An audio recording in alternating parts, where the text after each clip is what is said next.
RSCM sudah rawat 49 anak gagal ginjal, 31 meninggal, tiba di RS harus cuci darah. Daftar 5 obat sirup yang ditarik BPOM terkait kasus gagal ginjal akut. Sebanyak 49 kasus gangguan ginjal akut progresif atipikal atau gagal ginjal misterius tercatat di RSCM. Pasien termudanya adalah bayi berusia 8 bulan. Di bulan Oktober telah tercatat 12 anak yang menjalani perawatan intensif di RSCM. Sejauh ini baru 7 yang pulang, kata Dirut RSCM Diesdina Lis Ilyastuti dalam konferensi pers hari Kamis 20 Oktober 2022. Dari ketujuh pasien yang pulang, rata-rata waktu perawatan mereka pun terhitung lama, sebab mereka membutuhkan pengamatan dan pengobatan yang intensif. Sekitar 3 minggu ya, 3 minggu lebih, gak ada yang kurang dari itu, jelas Liesdina. Dari 49 kasus tersebut, 62%-nya meninggal dunia atau sejumlah 31 anak. Saat ini terdapat 11 pasien yang tengah menjalani pengobatan di RSCM.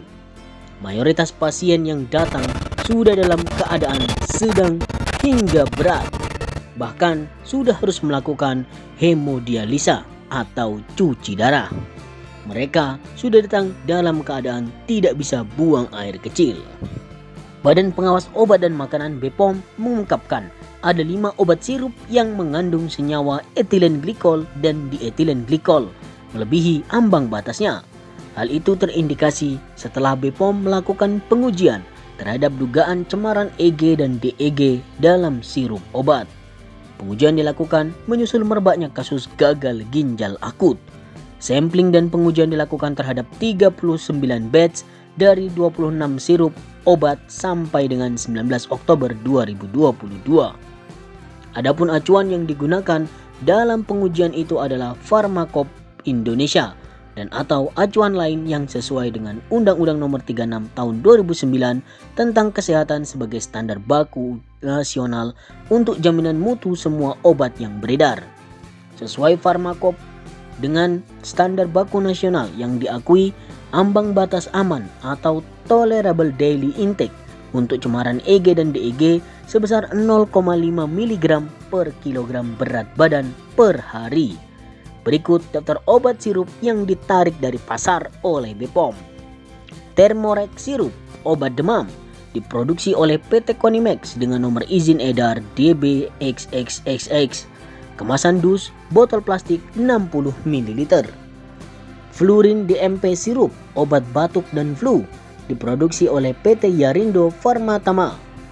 Kemasan dus botol plastik 60 ml.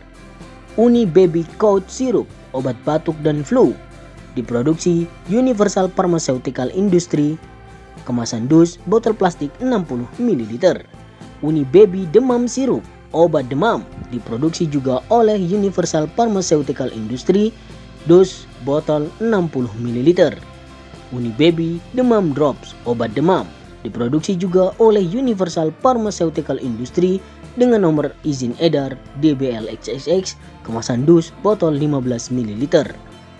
BPOM telah memerintahkan kepada industri farmasi pemilik izin edar agar menarik kembali sirup obat dari peredaran di seluruh Indonesia dan memusnahkannya untuk seluruh batch produk. Penarikan mencakup seluruh outlet antara lain pedagang besar farmasi, instalasi farmasi pemerintah, apotik, instalasi farmasi rumah sakit, puskesmas, klinik, toko obat, dan praktek mandiri tenaga kesehatan. Saat ini, total kumulatif kasus gangguan ginjal akut progresif atipikal di Indonesia mencapai 206 orang per Selasa 18 Oktober. Dari ratusan kasus itu, 99 orang diantaranya dinyatakan meninggal dunia. Ratusan kasus itu didapatkan dari laporan 20 provinsi di Indonesia.